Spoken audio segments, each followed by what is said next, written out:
So guys మనం ఈ వీడియోలో వచ్చేసి సి లాంగ్వేజ్ పార్ట్ 2 ట్యుటోరియల్ అనేది చూడబోతున్నాం. మన లాస్ట్ వీడియోలో సి లాంగ్వేజ్ పార్ట్ 1 చూసాం. ఇప్పుడు ఆ వీడియోలో ఏం చూసాం అండ్ ఈ వీడియోలో ఏం చూడబోతున్నాం అని చెప్పి కంపారిజన్ చూద్దాం. అండ్ లాస్ట్ వీడియోలో మనం చూసింది what is C language and basic and advantages of C language and basics of C languages చూసాం. అండ్ ఈ వీడియోలో variables, data types, comments, operators, types of operators గురించి చూడొస్తున్నాం. Okay, let's start our video. Okay, first మనం start చేసే first topic variables. Variables ఒక చిన్న డెఫినేషన్తో మొదలెడదాం.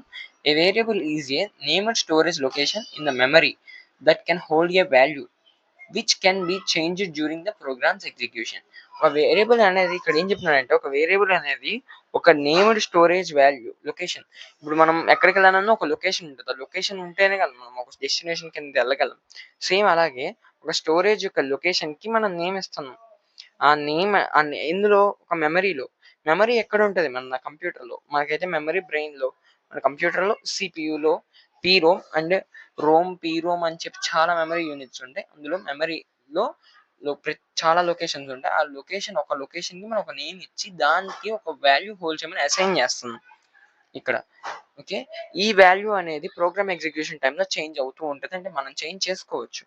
నెక్స్ట్, ఈ పాయింట్ మాత్రం కంపల్సరీ గుర్తుపెట్టుకొని నేను లాస్ట్లో డిస్కస్ చేస్తా. Before using a variable you must declare it specifying its name and data type.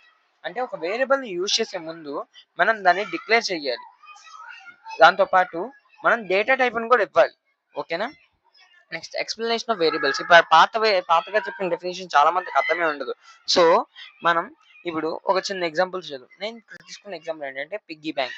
ఈ పిగ్గీ బ్యాంక్ ఎందుకు తీసుకున్నానంటే, ఈ పిగ్గీ బ్యాంక్ అనేది ఒక వేరియబుల్ అనుకుంటే మనం ఇంట్లో దీన్ని ఒక లొకేషన్ లో పెడతాం. అది లొకేషన్, అది మెమరీ, ఇల్లు మొత్తం మెమరీ. ఈ పిగ్గీ బ్యాంక్ అనేది ఒక బైట్ ఆర్ ఒక లొకేషన్, దాన్ని ఒక చోట పెడుతున్నాం. అండ్ ఇక్కడ ఈ మనీ ఉంది కదా, ఈ మనీ అనేది ఒక కాన్స్టెంట్ ఆర్ వాల్యూ. అండ్ ఈ మనీ అనేది ఒక డాలర్ అయి ఉండొచ్చు, సెంట్ అయి ఉండొచ్చు, ఏదైనా అయి ఉండొచ్చు. అది డేటా టైప్ కింద వస్తుంది. ఇప్పుడు మనం డేటా టైప్స్ కాన్సెప్ట్ మొదలు పెడదాం.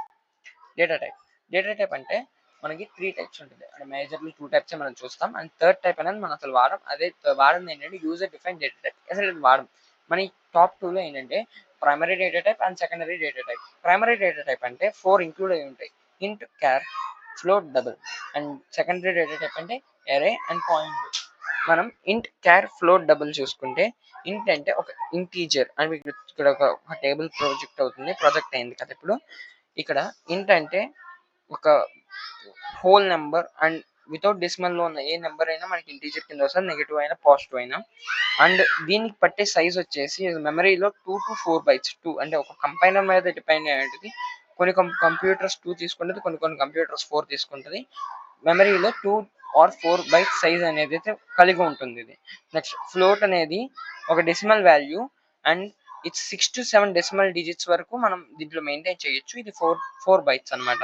అండ్ డబల్ అనేది కూడా ఒక డెసిమల్ వాల్యూయే, బట్ ఇందులో అప్ టు 15 డెసిమల్ డిజిట్స్ వరకు మనం మెయింటైన్ చేయొచ్చు. ఇది 8 bytes.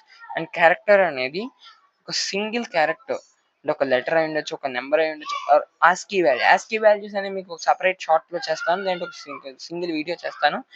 దీన్ని ఈ క్యారెక్టర్ అనేది 1 byte అనేది తీసుకుంటుంది. అండ్ క్యారెక్టర్ ఇక్కడ పక్కన చూసుకుంటే ఎగ్జాంపుల్స్ వీటన్నిటి నార్మల్ రాసి దీనికి మాత్రం సింగిల్ కొటేషన్స్ పెట్టారు. మనం ఎప్పుడైనా వేరియబుల్లో మనం డిక్లేర్ చేస్తున్నప్పుడు, వాల్యూని ఇనిషియలైజ్ చేస్తున్నప్పుడు క్యారెక్టర్కి సింగిల్ కొటేషన్లో ఉండాలి, అది మర్చిపోవద్దు. అండ్ నెక్స్ట్, ఇప్పుడు మనం చూసేది ఆపరేటర్స్ ఏంటంటే అసైన్మెంట్. అండ్ చాలా టైప్స్ ఉన్నాయి. ఇందులో లాస్ట్ ఉన్న 3 ఆపరేటర్స్ మనం అసలు వాడడం. అండ్ పైన ఉన్న ఆపరేటర్స్ మాత్రమే వాడతాం. ఈ పైన ఉన్న 5 కదా, ఈ 5లో 1 అయితే ఇప్పుడు నేను డిస్కస్ చేస్తాను. నెక్స్ట్ ఇంకో 4 అనేది ఒక వీడియో చేస్తాను. అండ్ నెక్స్ట్ ఇప్పుడు మనం డిస్కస్ చేసుకోబోయేది అర్థమెటిక్ ఆపరేటర్స్. అండ్ ఇక్కడ ఉన్న కండిషనల్ ఆపరేటర్ అనేది ఇఫ్ స్టేట్మెంట్స్ అంతా అయిపోయినాయి. ఇఫ్, ఎల్స్, ఫర్, లూప్స్ అన్ని అయిపోయినాక చెప్తాను. సైజ్ ఆఫ్ ఆపరేటర్స్ అనేది మీకు అరేస్ లో చెప్తాను. అండ్ కామా ఆపరేటర్ పట్టించుకోక్కర్లేదు. ఈ టాప్ ఇవి మాత్రమే చూసుకోండి. ఇప్పుడైతే నేను అర్థమెటిక్ ఆపరేటర్స్ అయితే స్టార్ట్ చేస్తున్నాను. అర్థమెటిక్ ఆపరేటర్ అంటే అసలు ఏంటి అంటే, మనం రెగ్యులర్ గా వాడే plus, minus, multiplication, division, modulus తో పాటు మనం ప్లస్ అంటే ఇంక్రిమెంట్ అండ్ మైనస్ అంటే డిక్రిమెంట్.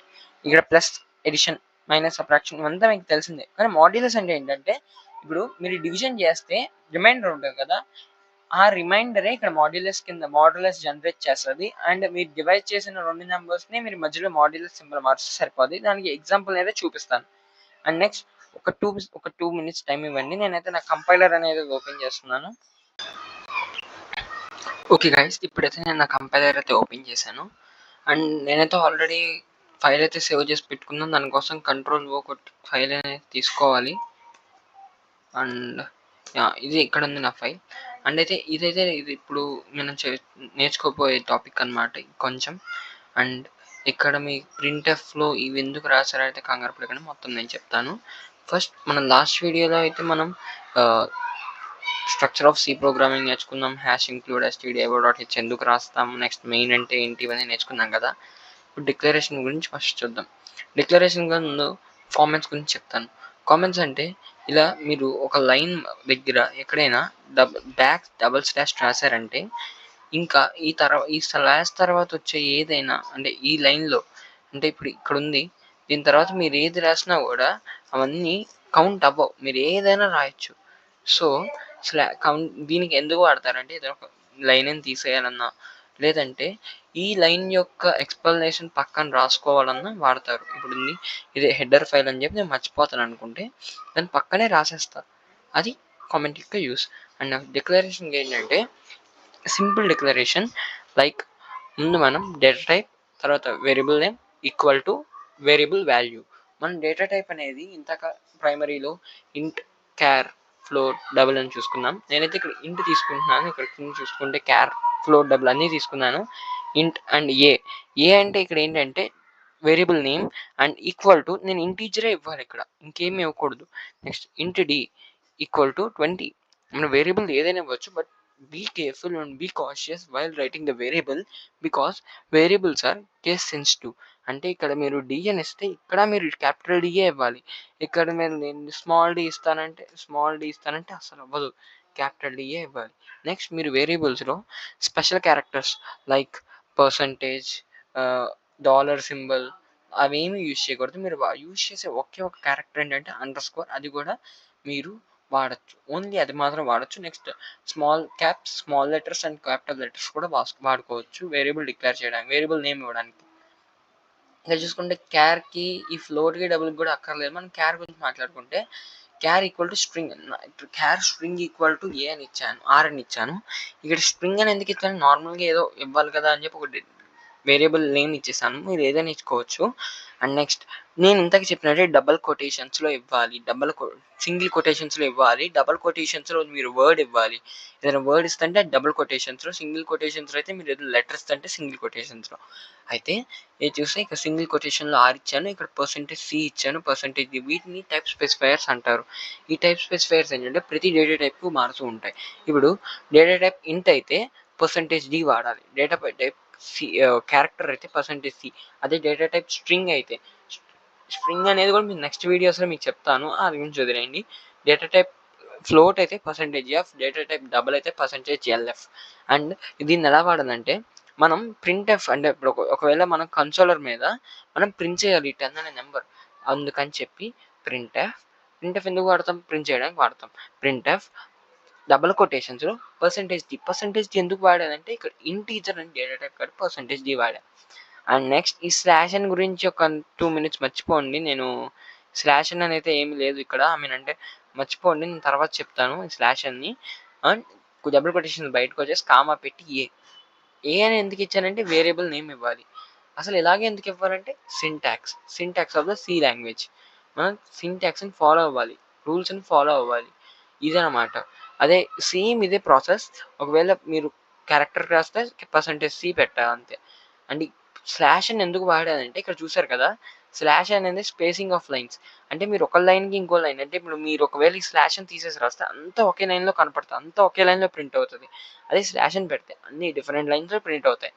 అండ్ నెక్స్ట్ ఇప్పుడైతే నేను దీన్ని అయితే కామెంట్ కింద పెట్టేస్తున్నాను కాబట్టి ఇప్పుడు దీని రిజల్ట్ అయితే మీరు చూడొచ్చు.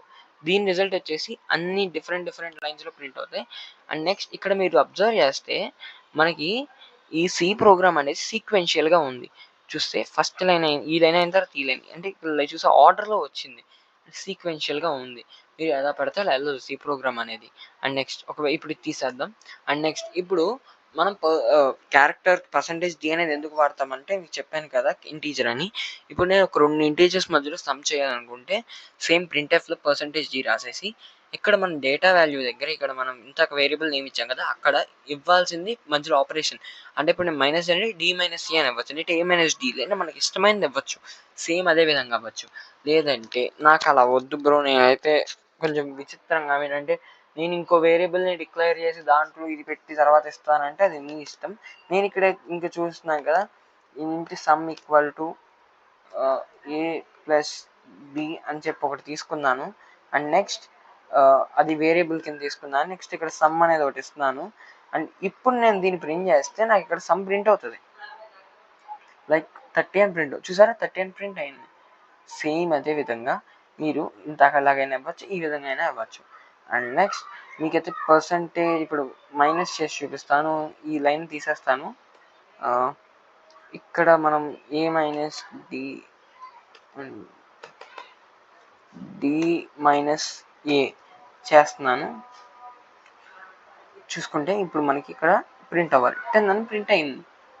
సేమ్ అదే విధంగా మిగిలిన ఆపరేషన్స్ కూడా అవుతాయి, లైక్ డివిజన్ అండ్ 2. ఎస్. నెక్స్ట్ ఇప్పుడు మాడ్యులస్ ఇస్తే నాకు ఆన్సర్ 0 రావాలి, ఎందుకంటే 20కి 10కి డివిజన్ చేస్తే మనకి రిమైండర్ 0 వస్తుంది కాబట్టి మనకి ఇప్పుడు మాడ్యులస్ చేస్తే 0 రావాలి. వస్తుంది కదా ఒకసారి గమనిస్తే ఇది కన్ఫర్మ్ అయిపోద్ది. ఇది చూసారా వచ్చింది. అంటే మన ప్రోగ్రామ్ మనం ఇప్పుడు రాసిన సింటాక్స్ అనేది పర్ఫెక్ట్గా రన్ అయింది. ఇది బేసిక్ సింటాక్స్ అనమాట. అండ్ నెక్స్ట్ మనం చూసుకుంటే ఇప్పుడైతే నేను ఇక్కడ వరకు చెప్పాను కదా. నెక్స్ట్ వీడియోలో వచ్చేసి మనం మిగిలిన ఆపరేటర్స్ గురించి మాట్లాడి వాటి అప్లికేషన్స్ కూడా చేస్తాము. And until then see you, bye.